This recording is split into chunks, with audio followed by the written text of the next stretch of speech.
Hello বন্ধুরা, আমি নিয়ে এসেছি আজকে চিলি চিকেনের মিনি ব্লগ।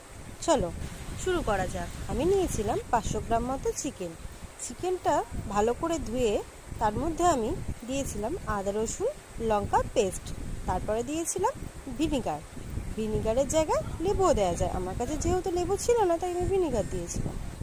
তারপর এক এক করে আমি দিয়ে দিলাম কর্নফ্লাওয়ার আমি 4 চা চামচ মতো দিয়েছিলাম।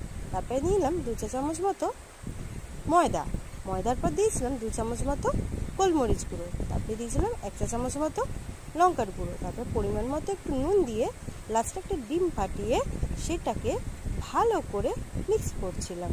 তো ভালোভাবে মিক্স করতে হবে। দেখো বন্ধুরা, আমি ভালো মতো করে মিক্স করছিলাম যাতে চিকেনের গায়ে সবটা ভালোভাবে কোটিংটা যেন লেগে যায়।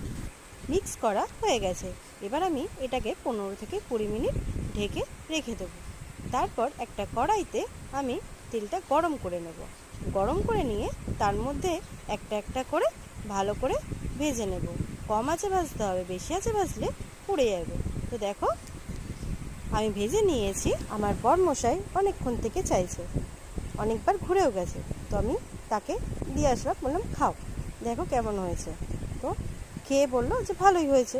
তারপরে কড়াইয়ে তেল দিয়ে আমি মিক্সিংটা বানিয়ে নেবো। তো একটা বাটির মধ্যে নিয়েছিলাম টমেটো সস, তারপরে নিয়েছিলাম সয়া সস, নিলাম একটু চিলি সস। তো মিশ্রণটিকে ভালো করে মাখলাম। তারপরে নিয়ে নিচ্ছি আর একটা বাটিতে কর্নফ্লাওয়ার, একটু জল দিয়ে সেটিকেও গুলে রেখে দিলাম। এবার দেখো কড়াইয়ে তেলটা গরম হয়ে এসেছে। এবার দেবো একটু আদা কুচি আর রসুন কুচি। আদা কুচি রসুন কুচিটা একটু ভালোভাবে ভেজে নেব।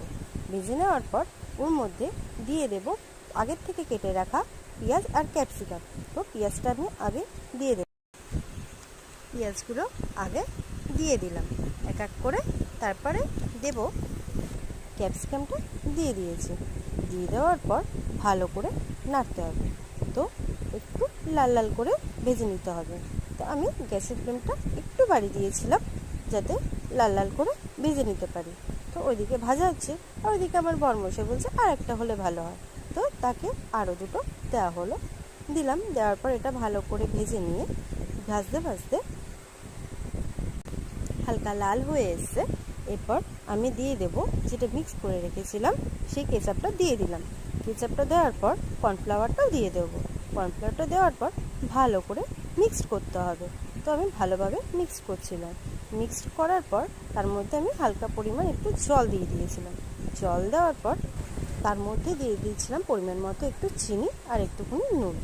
তো তারপরে আমি আস্তে আস্তে চিকেনের